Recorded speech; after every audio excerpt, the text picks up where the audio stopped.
हमारा जो आज का टॉपिक है वो है अकाउंटिंग प्रिंसिपल्स। तो फर्स्ट हमारा है बिजनेस एंटिटी प्रिंसिपल। ये बिजनेस एंटिटी प्रिंसिपल क्या होता है? ये बोलता है क्या है कि owner is considered as a distinct entity from business. Owner और बिजनेस की अलग अलग मान्यताएं होती हैं, उन दोनों की अलग अलग कुछ, वो उनको हम ये नहीं कह सकते वो कि वो एक ही हैं। उन दोनों का ही नाम अलग अलग चलता है। ओनर का नाम अलग चलता है और जो उसका बिजनेस है उसका नाम अलग चलता है। तो इसलिए हम ये नहीं कह सकते कि बिजनेस और जो उसका ओनर है वो दोनों एक ही हैं। इस लाइन में फर्स्ट लाइन में हमें यही बताया गया है कि owner is considered as a distinct entity from business. Books of accounts of business are separate. जो बुक ऑफ अकाउंट होती जो प्रिपेयर होती है वो बिजनेस की और जो उसके ओनर की, वो दोनों की ही अलग अलग प्रिपेयर की जाती है। Proprietor is termed as creditor to the firm. जो प्रोप्राइटर है, जो ओनर है बिजनेस का, वो हम जो बिजनेस है वो क्रेडिटर के रूप में उसको क्रेडिटर का टर्म देता है। क्यों? क्योंकि फर्म को पता है जो उसने प्रोप्राइटर ने जितना भी उस अपने बिजनेस में इन्वेस्ट किया है उसको इन फ्यूचर किसको, बिजनेस को इन फ्यूचर अपने ओनर को पे करना पड़ेगा। तो इसलिए वो क्रेडिटर है क्योंकि उसको कुछ भी अमाउंट है, जो भी कुछ है वो पे करनी है। किसको? अपने ओनर को। सेकंड है हमारा मनी मेजरमेंट प्रिंसिपल। तो ये क्या बोलता है मनी मेजरमेंट प्रिंसिपल कि only those transaction are recorded which are capable of being recorded in the term of money.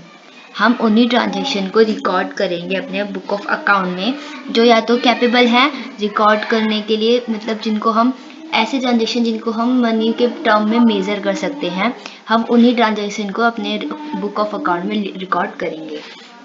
तो ये था हमारा second money measurement principle. Third है हमारा अकाउंटिंग पीरियड प्रिंसिपल।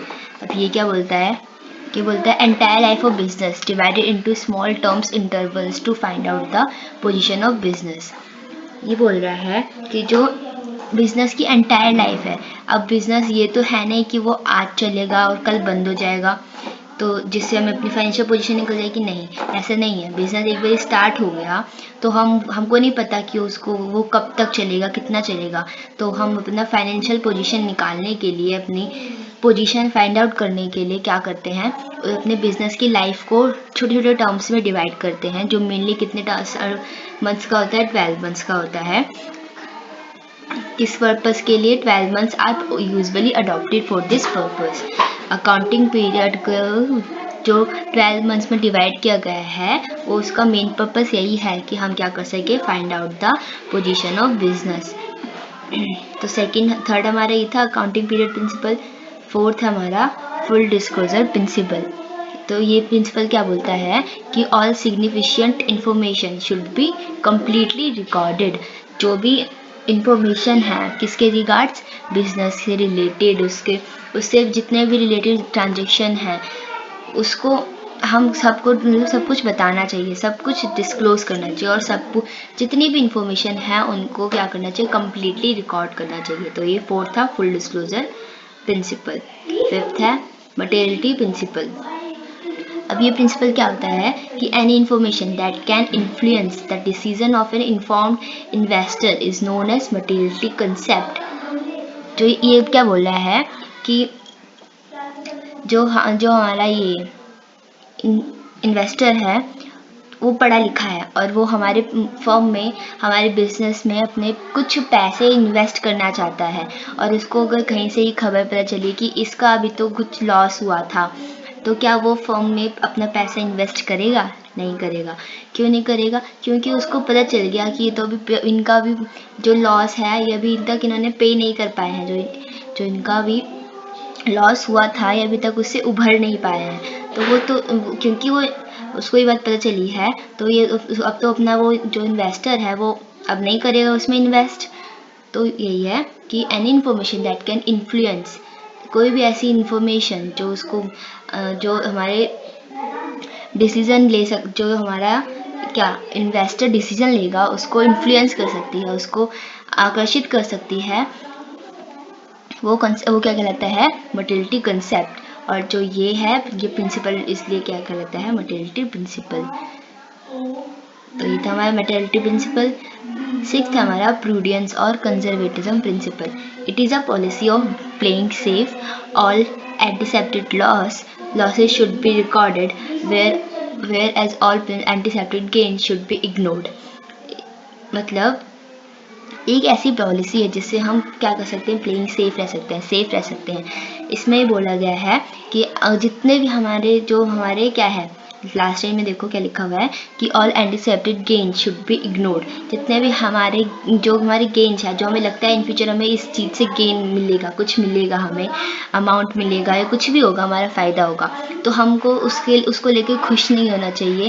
क्या पता ना मिले, लेकिन अगर हमें अभी लगता है कि इन फ्यूचर हमारा इस रीज़न से हमें लॉस हो जाएगा, तो हमें क्या करना चाहिए, उस लॉस को ध्यान में रखते हुए अपने काम को करना चाहिए, ताकि हमें इन फ्यूचर क्या हो, बुरा ना लगे, ना ही हमें कुछ, हम ऐसे ना रहे कि हमारे पास हम उस लॉस को फेस करने की कागार में ही ना रहे, उस लॉस को फेस करने के हालात में ही ना रहे. तो इसमें यही बोला गया है कि अगर हमें लगता है कि हमारा कोई लॉस होने वाला है, तो हमें उसके लिए अभी ही प्रिपेयर हो जाना चाहिए. और जबकि हमें जो लगता है कि हमें गेन होने वाला है, तो उसको लेकर हमें उसको इतना खुश नहीं होना चाहिए, उसको हमें क्या कर देना चाहिए, इग्नोर कर देना चाहिए. सेवंथ है historical cost principle. According to this principle, an asset should be recorded in the book of accounts at the price at which it was acquired. इसमें क्या बोलता है कि जो इस प्रिंसिपल के अकॉर्डिंग जो भी कोई एसिड है, उसको बुक ऑफ अकाउंट में उसी प्राइस पे लिखना चाहिए जिस प्राइस पे हमने उसको खरीदा. अब मान लो मैंने 10,000 का कोई मशीनरी खरीदी.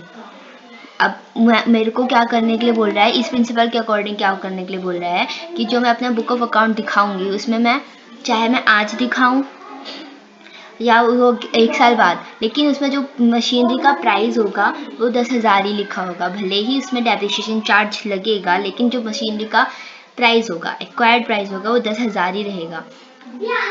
अब आप बोलोगे कि उसका प्राइस में तो डिडक्शन हो गई, क्योंकि अब मशीन 1 साल पुरानी हो जाएगी. तो मशीन यही बोल रहा है कि अगर तुम उसमें डिडक्शन दिखाते रहो, अपना ये डेप्रिसिएशन चार्ज करते रहो, लेकिन जो उसका एक्वायर्ड प्राइस रहेगा वो 10,000 ही रहेगा. तो उसमें डेप्रिसिएशन जो चार्ज है वो अलग से शो करोगे, लेकिन जो मशीन का प्राइस होगा वो वही रहेगा. तो हिस्टोरिकल कॉस्ट प्रिंसिपल यही था हमारा. नेक्स्ट है हमारा matching concept principle. According to this principle, all cost which are applicable to revenue of the period should be charge against that revenue. मैंने किसी चीज़ को कमाने के लिए मैंने उसमें 7,000 रुपये खर्च कर दिए, और मेरा जो बाद में जो मेरे को इनकम हुई, उसको हमने जिस चीज़ के लिए हमने अपने 7,000 खर्च किए, उसमें मेरे को 10,000 मिले. तो वो बोल रहा है इसके हिसाब से कि अपने जो हमारे खर्च है और जितना तुम्हें मिला है उसको उसी में से चार्ज करो, तभी तुम्हें पता चलेगा कि तुम्हें एग्जैक्ट तुम्हें क्या मिला है. यही वही बोल रहा है कि जो भी तुमने अर्न किया, उसमें जितना तुमने उस चीज़ को अर्न करने में खर्च किया, उसको उसी चीज़ से माइनस करो, उसी रेवेन्यू से माइनस करो, तब तुम्हें पता चलेगा तुमने क्या क्या अर्न किया है, तुम्हारी एग्जैक्ट जो प्राइस है वो तुम्हारा क्या है. तो ये था हमारा मैचिंग कंसेप्ट प्रिंसिपल. और 9th हमारा dual aspect principle. Every transaction affect 2 account, debit side and credit side. Every transaction affect 2 account, या तो वो डेबिट साइड को अफेक्ट करेगा, तो फिर वो क्रेडिट साइड को अफेक्ट करेगा. अब कैसे, मान लो मुझे मेरे घर पे से मम्मी पापा से पैसे मिले, तो मम्मी के हाथ से तो पैसे आ गए, उनके पैसे तो चले गए, और मेरे पास क्या आ गए, पैसे आ गए. तो यानी मम्मी पापा का अकाउंट क्या हो जाएगा, क्रेडिट हो जाएगा, और मेरा अकाउंट डेबिट हो जाएगा. क्योंकि मुझे पैसे मिले, मेरे पास पैसे आए, तो ये नहीं मेरा अकाउंट का जाएगा डेबिट हो जाएगा. और मम्मी पापा के पास से पैसे चले गए, तो उनका अकाउंट का जाएगा क्रेडिट हो जाएगा. इसलिए एक ही ट्रांजेक्शन ने 2 अकाउंट को इफेक्ट दिया. पैसे मिल रहे थे तो वो तो एक ही ट्रांजेक्शन था, लेकिन उसने 2 अकाउंट को इफेक्ट किया, डेबिट साइड और क्रेडिट साइड.